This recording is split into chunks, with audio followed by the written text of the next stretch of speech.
Hello दोस्तों, क्या हाल है। आप देख रहे हैं इंपॉर्टेंट और सचोट न्यूज, जहां मिलती हैं आपको देश और दुनिया की तमाम बड़ी खबरें सबसे पहले और सबसे विश्वसनीय रूप में। कृपया वीडियो को लाइक और चैनल को सब्सक्राइब करें और कमेंट बॉक्स में जरूर बताइए कि आप ये वीडियो कहां से देख रहे हैं। तो चलिए शुरू करते हैं आज के वीडियो को। गुजरात की वोटर लिस्ट में 17 लाख मृत मतदाता। चुनाव आयोग की एक बड़ी कार्रवाई से वोटर लिस्ट में बड़ी गड़बड़ी सामने आई है। गुजरात में चल रहे विशेष गहन पुनरीक्षण यानी सर प्रक्रिया के दौरान यह चौंकाने वाला खुलासा हुआ है। राज्य की मौजूदा वोटर लिस्ट में 17 लाख से ज्यादा ऐसे मतदाता अभी भी शामिल है जिनकी मृत्यु हो चुकी है। मुख्य चुनाव अधिकारी के कार्यालय से मिली जानकारी के अनुसार सर प्रक्रिया 4 नवंबर को शुरू हुई थी और यह 11 दिसंबर तक चलेगी। इस गहन जांच का मकसद वोटर लिस्ट को पूरी तरह त्रुटिहीन और अपडेटेड बनाना है ताकि आगामी चुनावों में किसी भी तरह की गड़बड़ी की गुंजाइश न रहे। पुतिन के दौरे का दूसरा दिन 25 समझौतों पर होगी मुहर। रूसी राष्ट्रपति व्लादिमीर पुतिन के बहुचर्चित भारत दौरे का आज दूसरा दिन है, जिस पर पूरी दुनिया की नजर है। रूस यूक्रेन युद्ध के बाद यह पुतिन का पहला भारत दौरा है जो कूटनीतिक रूप से बेहद अहम माना जा रहा है। पहले दिन पीएम मोदी ने प्रोटोकॉल तोड़कर पालम एयरपोर्ट पर उनका भव्य स्वागत किया और दोनों नेताओं ने अनौपचारिक डिनर पर लंबी चर्चा की। आज का दिन भारत और रूस के लिए निर्णायक है। पुतिन के आधिकारिक शेड्यूल में राष्ट्रपति भवन में गार्ड ऑफ ऑनर और पीएम मोदी के साथ द्विपक्षीय शिखर बैठक शामिल है। इस बैठक में दोनों देशों के बीच रक्षा, व्यापार और क्षेत्रीय सुरक्षा को मजबूती देने वाले करीब 25 महत्वपूर्ण समझौतों पर हस्ताक्षर होने की संभावना है। पंजाब में कल रेल रोको आंदोलन 19 जिलों में थमेंगे पहिए। पंजाब में कल यानी 5 दिसंबर को यात्री सेवाओं पर बड़ा असर पड़ने वाला है। पंजाब सरकार की नीतियों के विरोध में किसान संगठनों ने पूरे राज्य में रेल रोको आंदोलन का ऐलान किया है, जिसका नेतृत्व किसान मजदूर मोर्चा के वरिष्ठ नेता सरवण सिंह पंधेर कर रहे हैं। यह सांकेतिक धरना दोपहर 1 बजे से 3 बजे तक 2 घंटे का होगा, जिसके तहत पंजाब के 19 जिलों के 26 स्थानों पर रेलवे ट्रैक को अवरुद्ध किया जाएगा। किसान बिजली संशोधन बिल 2025 के मसौदे को रद्द करने, प्रीपेड बिजली मीटरों को हटाने और सार्वजनिक संपत्तियों की बिक्री के विरोध में यह कदम उठा रहे हैं। केएमएम ने चेतावनी दी है कि अगर सरकार ने उनकी मांगें नहीं मानी तो आंदोलन को और उग्र रूप दिया जा सकता है। बंगाल में वक्फ कानून लागू ममता ने खुद बताई। वजह पश्चिम बंगाल की मुख्यमंत्री ममता बनर्जी ने केंद्र सरकार के वक्फ संशोधन कानून को राज्य में लागू करने के 7 महीने बाद इसकी वजह खुद बताई है। मुर्शिदाबाद की एक सभा में ममता ने स्पष्ट किया कि उन्होंने यह कदम बंगाल का सांप्रदायिक सौहार्द बनाए रखने और धार्मिक संस्थाओं की रक्षा के लिए उठाया है। उन्होंने अफवाहों को खारिज करते हुए कहा कि किसी की संपत्ति जब्त नहीं होगी और अल्पसंख्यकों के हित पूरी तरह सुरक्षित है। इसी सभा में उन्होंने सरखरा बनाने की जीन करती है मासार बंगाल का सांप्रदायिक फॉर्म को लेकर भी बड़ा बयान दिया। उन्होंने कहा कि जब तक राज्य के सभी लोग फॉर्म नहीं भर देते, वह खुद भी फॉर्म नहीं भरेंगी। ममता बनर्जी ने लोगों को आश्वस्त किया कि किसी को भी डिपोर्ट नहीं किया जाएगा और उनकी सरकार आम लोगों के साथ खड़ी है।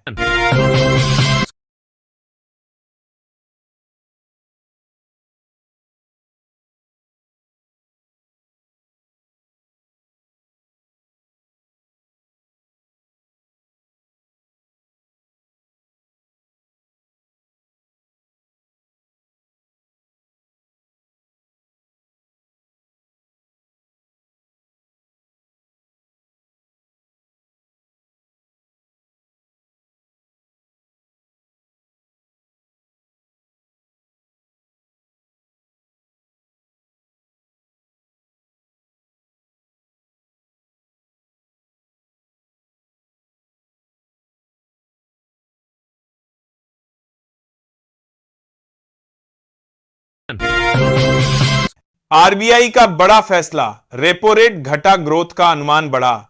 रुपए में गिरावट की आशंकाओं के बीच भी भारतीय रिजर्व बैंक ने इकोनॉमिक ग्रोथ को सपोर्ट देने के लिए एक बड़ा फैसला लिया है।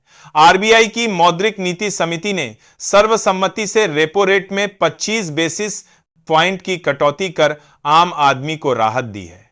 इस कटौती के साथ आरबीआई ने चालू वित्त वर्ष 2026 के लिए सकल घरेलू उत्पाद वृद्धि दर के अनुमान को भी 6.8% से बढ़ाकर 7.3% कर दिया है।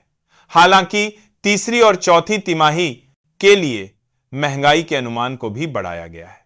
गवर्नर संजय मल्होत्रा ने कहा कि विकास दर इस समय एक दुर्लभ गोल्डीलॉक्स सिचुएशन पेश कर रही है और आरबीआई बैंकिंग सिस्टम में लगभग 1.45 लाख करोड़ रुपए की लिक्विडिटी भी डालेगा।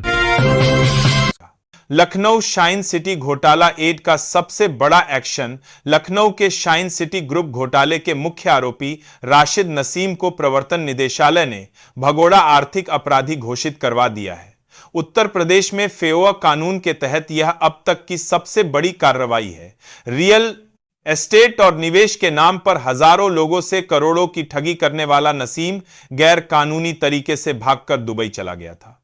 कोर्ट ने अब नसीम और उसके सहयोगियों की 127 करोड़ 98 लाख रुपए की चल अचल संपत्तियों को सरकार के पक्ष में कुर्कन के बाद निवेश की संपत्तियों और 96 कीदार केराप ने साहब को भी 98 लाख रुपए की चला गया था करने का आदेश दिया है। इस कार्रवाई का सीधा मकसद इन जब्त संपत्तियों को बेचकर पीड़ित निवेशकों को उनका फंसा हुआ पैसा वापस दिलाना है। इंडिगो संकट के बीच डीजीसीए का यू टर्न। देश में इंडिगो की हजारों उड़ानें रद्द होने से यात्रियों की आफत के बीच नागरिक उड्डयन महानिदेशालय ने एयरलाइनों को बड़ी राहत दी है। डीजीसीए ने क्रू मेंबर्स को वीकली आराम की जगह छुट्टी देने पर लगी रोक को तत्काल प्रभाव से वापस ले लिया है। यह फैसला इसलिए लिया गया है क्योंकि भारत का विमानन क्षेत्र व्यापक व्यवधानों, कैंसिलेशन और कर्मचारियों की कमी से जूझ रहा था। डीजीसीए ने कहा कि एयरलाइनों से ऑपरेशनल दिक्कतों और सेवाओं की कंटिन्यूटी बनाए रखने की जरूरत को लेकर मिले अनुरोधों को देखते हुए इस पुराने प्रावधान का रिव्यू किया गया और इसे तुरंत वापस लेने का निर्णय लिया गया है। यह कदम विमानन क्षेत्र की स्थिरता के लिए एक बड़ी राहत है। प्रोजनी मैपिंग क्या है? सर से जुड़े परिवारों को मिली खुशी। देश के 9 राज्यों में चल रहे मतदाता सूची के विशेष गहन पुनरीक्षण में प्रोजनी मैपिंग नामक एक विशेष प्रक्रिया का उपयोग किया जा रहा है, जिसने अनजाने में कई बिछड़े परिवारों को मिला दिया है। प्रोजनी मैपिंग यानी वंशावली विश्लेषण के तहत ब्लॉक लेवल ऑफिसर्स यह जांच कर रहे हैं कि मौजूदा मतदाता या उनके परिवार का नाम 2003 की सर सूची में था या नहीं। इस प्रक्रिया का मुख्य उद्देश्य योग्य मतदाताओं को जोड़ना और अयोग्य मतदाताओं को हटाकर लिस्ट को शुद्ध करना है। हालांकि इस मैपिंग के दौरान मिली पुरानी जानकारी के कारण कई ऐसे बिछड़े हुए परिवार फिर से एक दूसरे से जुड़ पाए हैं जो सालों से संपर्क में नहीं थे। असम में जिहादी साहित्य पर पूर्ण प्रतिबंध। असम सरकार ने राज्य की सुरक्षा के लिए बड़ा कदम उठाते हुए जिहादी और कट्टरपंथी साहित्य पर पूर्ण प्रतिबंध लगा दिया है। बुधवार को जारी अधिसूचना में ऐसे साहित्य के प्रकाशन, बिक्री, वितरण और डिजिटल प्रसार को पूरी तरह से अवैध घोषित कर दिया गया है। सरकार ने जमात उल मुजाहिदीन बांग्लादेश और अंसारुल्लाह बांग्ला टीम जैसे प्रतिबंधित संगठनों से जुड़े साहित्य को राज्य की आंतरिक सुरक्षा और सामाजिक सौहार्द के लिए गंभीर खतरा बताया है। असम पुलिस सीआईडी और साइबर क्राइम यूनिट को बीएनएसएस और आईटी एक्ट की संबंधित धाराओं के तहत कड़ी कार्रवाई करने के निर्देश दिए गए हैं। यह कार्रवाई युवाओं को गुमराह करने और समाज में कट्टरपंथी विचारों को फैलने से रोकने के लिए अत्यंत आवश्यक मानी जा रही है। ममता मिशन। बंगाल बीजेपी ने संभाला चुनावी मोर्चा। पश्चिम बंगाल विधानसभा चुनावों की सरगर्मी के बीच भारतीय जनता पार्टी ने अपनी तैयारियां तेज करते हुए चुनावी मोर्चा संभाल लिया है। पार्टी के बड़े नेताओं के ताबड़तोड़ दौरे प्रस्तावित है। इसी क्रम में जले की बात करते हुए साथ ही बड़े नेताओं के बारे करने पड़े घरता के 2 में साफ तरीकर से बारे करते प्रधानमंत्री नरेंद्र मोदी 20 दिसंबर को नादिया जिले में एक विशाल जनसभा को संबोधित करेंगे, जहां वह शीर्ष नेतृत्व के साथ चुनावी रणनीति पर मंथन भी करेंगे। इसके बाद गृह मंत्री अमित शाह जनवरी से राज्य का दौरा शुरू करेंगे। पार्टी जनवरी में 4 से 6 परिवर्तन यात्राएं शुरू करने की योजना बना रही है, जिनका मकसद बूथ स्तर पर जनता से जुड़ना और टीएमसी सरकार से जुड़े मुद्दों को उजागर करना है। बीजेपी की यह आक्रामक रणनीति बंगाल में चुनावी माहौल को और गरमाएगी। बाबरी मस्जिद पर बयान, टीएमसी एमएलए सस्पेंड ज्ञाप बनाएंगे। नई पार्टी पश्चिम बंगाल में टीएमसी विधायक हुमायूं कबीर को बाबरी मस्जिद बनाने की विवादास्पद घोषणा के बाद पार्टी से निलंबित कर दिया गया है। दिलचस्प बात यह है कि जब उन्हें सस्पेंड किया गया तब वह मुख्यमंत्री ममता बनर्जी की एक बैठक में शामिल थे।